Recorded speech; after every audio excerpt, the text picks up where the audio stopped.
সৌরজগৎ কাকে বলা হয়? সূর্যের চারপাশে ঘূর্ণায়মান গ্রহ উপগ্রহসমূহকে সৌরজগৎ বলা হয়। এবার সৌরজগতের কেন্দ্রে থাকে কি? সূর্য, তারপর কি বুধ, তারপর শুক্র, তারপর পৃথিবী, তারপর কি এটা হচ্ছে মঙ্গল, তারপর কি শনি। শনি হচ্ছে সবচেয়ে 8টি গ্রহের মধ্যে সবচেয়ে বড় গ্রহ বলা হয় শনিকে। তারপর হচ্ছে এই দেখো এটা জুপিটার, বৃহস্পতি, তারপর শনি, ইউরেনাস, নেপচুন।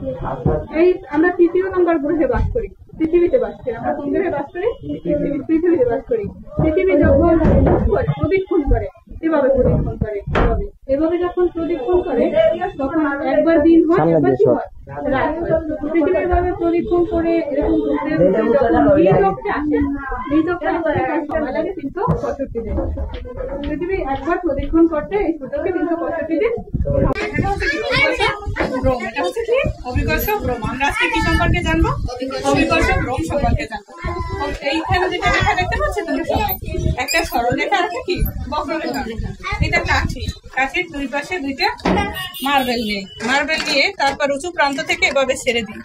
উঁচু প্রান্ত থেকে যখন আমরা ছেড়ে দিছি তখন কোনটা আগে গেছে দেখো তো তোমরা? বক্ররেখায় কেন আগে গেছে? কারণ বক্রপথে যখন গেছে তখন শক্তির বাধা পেয়েছে, শক্তির সঞ্চয় করছে। যেমন কিভাবে বাধা পেয়েছে?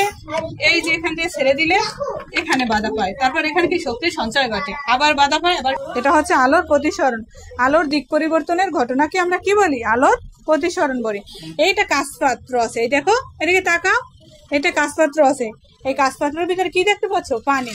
এখানে দুইটা তীর চিহ্ন দেখতে পাচ্ছি আমরা, একটা এদিকে মুখ করছে আর একটা ওদিকে মুখ করছে। আলোর দিক পরিবর্তনের ঘটনাকেই আমরা মূলত আলোর প্রতিসরণ বুঝি। এখানে বসো, তুমি এই জায়গায় বসো, বসে দেখো তো এই কাঁচপাত্রের ওই তীর চিহ্ন গুলো। বসে নিচে বসো, তুলে বসে দেখতে পারবা না, নিচে বসো, নিচে বসে দেখো, নিচে বসে দেখো তো ওই দিক পরিবর্তন দেখা যাচ্ছে কিনা। দেখো ওইটা ওদিকে দেখা যাচ্ছে আর এইটা এদিকে দেখা যাচ্ছে।